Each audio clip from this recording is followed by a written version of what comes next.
ఎంతో కాలంగా ఎదురు చేస్తున్న నా కొత్త జీవితం ఇప్పటితో మొదలంటూ డైరెక్టర్ రాజ్తో తన పెళ్లి విషయాన్ని అఫీషియల్ చేస్తూ మనందరి ముందుకి వచ్చేసిన సమంత. శామ్ ఈ మధ్య కాలంలో డైరెక్టర్ రాజ్తో ఎక్కువగా కనిపిస్తూ ఉంది. అయితే వీరిద్దరు పరిచయం కూడా వెబ్ సిరీస్తోనే మొదలైందని చెప్పొచ్చు. ఇక బాలీవుడ్లో వన్ ఆఫ్ ద బిగ్గెస్ట్ డైరెక్టర్లు ఒకరు రాజ్. తన ప్రోత్సాహం వల్లనే ఈరోజు శుభం మూవీలో ప్రొడ్యూసర్గా అయితే శామ్ ముందడుగు వేస్తూ వచ్చేసింది.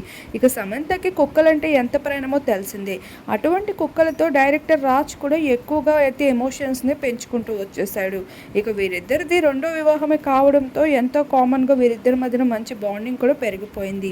డైరెక్టర్ రాజ్కి గతంలో పిల్లలు కూడా ఉన్నారు. కానీ ఏమైందో ఏమో శామ్ పైన ఉన్న ఇష్టం తన వైపు లాగుతూ కనిపించేసింది. ఇక డైరెక్టర్ రాజ్ని పెళ్లి చేసుకోవడానికి ముఖ్యమైన కారణం కూడా శామ్ కష్టాల్లో ఉన్నప్పుడు రాజు ఎంతగానో సపోర్ట్ని అందిస్తూ తనకి ఆ బాధ డిప్రెషన్ నుండి బయటికి తీసుకొచ్చాడంట.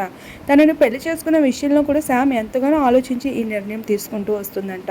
అయితే వీరిద్దరూ బాలీవుడ్లో మంచి పేరు ప్రఖ్యాతులను సంపాదించుకుంటూ బిజినెస్ రంగంలో సైతం ఇప్పుడు ముందడుగు వేస్తున్నారు. చైతన్యాన్ని పెళ్లి చేసుకున్నప్పటి నుండి తనకి పెద్దగా బాధలు, కష్టాలు, ట్రోలింగ్స్ వీటిలోనే ఎక్కువగా కనిపించిందే తప్ప శామ్కి కావాల్సినంత ప్రేమ ఏ రోజు చైతన్య దగ్గర నుండి దొరకలేదు.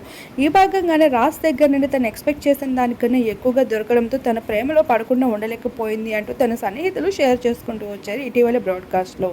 ఈ భాగంగానే శామ్ అయితే రాజ్ కోసం ఏమాత్రం ఆలోచించుకుంటూ తన అఫీషియల్ నిర్ణయాన్ని అయితే న్యూ బిగినింగ్ అంటూ స్టార్ట్ చేసేసింది.